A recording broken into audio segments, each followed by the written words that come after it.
এটা আজ আমাদের বড়দিনের মাস, যীশু খ্রিস্টের আগমনের মাস। এই উপলক্ষে সকলকে আমাদের পরিবারের পক্ষ থেকে বড়দিনের শুভেচ্ছা, এবং সকলকে আসা যাওয়ার মধ্যে থাকলে আমাদের সকলের সম্পর্ক সুন্দর থাকে, আমার দৃষ্টিতে তাই মনে হয়।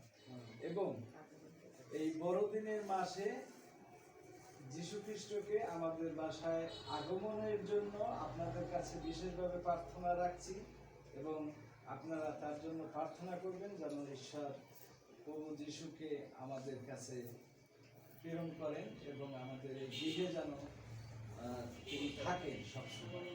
এটা হলো বিশেষ একটা উদ্দেশ্য। আর একটা আমাদের এখন বর্তমানের পরিস্থিতি, আমার একটা বিশেষভাবে উদ্দেশ্য ছিল যে একটা কাজ হাত দিয়েছিলাম, সেই কাজটা সুন্দরভাবে সফল হয়েছে, এবং আমরা প্রভু যীশু খ্রিস্টের কাছে প্রার্থনা রেখেছিলাম যে এই কাজটা যেন সুন্দরভাবে করতে পারে।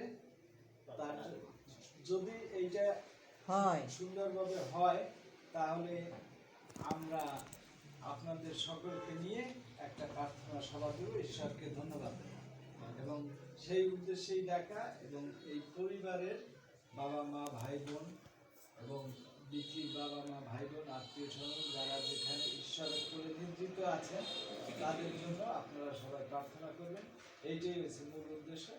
আর আমার ছেলের পরীক্ষা চলছে, আপনারা তার জন্য প্রার্থনা করবেন। এবং আমি অসুস্থ ছিলাম, ঈশ্বর আমাকে সুস্থ রেখেছেন এবং সব রিপোর্ট ভালো আসছে, তার জন্য ঈশ্বরকে ধন্যবাদ দেবেন।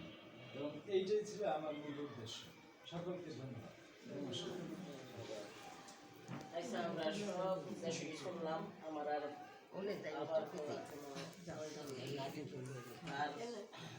যে উদ্দেশ্য ছিল সে সুন্দরভাবে আমাদের সামনে তুলে ধরেছে। সেই মতো আমরা তাদের পরিবারের জন্য প্রার্থনা করবো যেন এই পরিবারের সব কিছু সুন্দর হয়, যে মনে আশা রেখেছে এই আশাগুলো পূর্ণ হয়, আর ভালো থাকে, সুস্থ থাকে, এই পরিবারের সবাই মিলে শান্তিতে থাকে। এই পরিবারের সমস্ত উদ্দেশ্য আমরা প্রভু যীশু মহামারীর চরণে রেখে প্রার্থনা করি। পিতা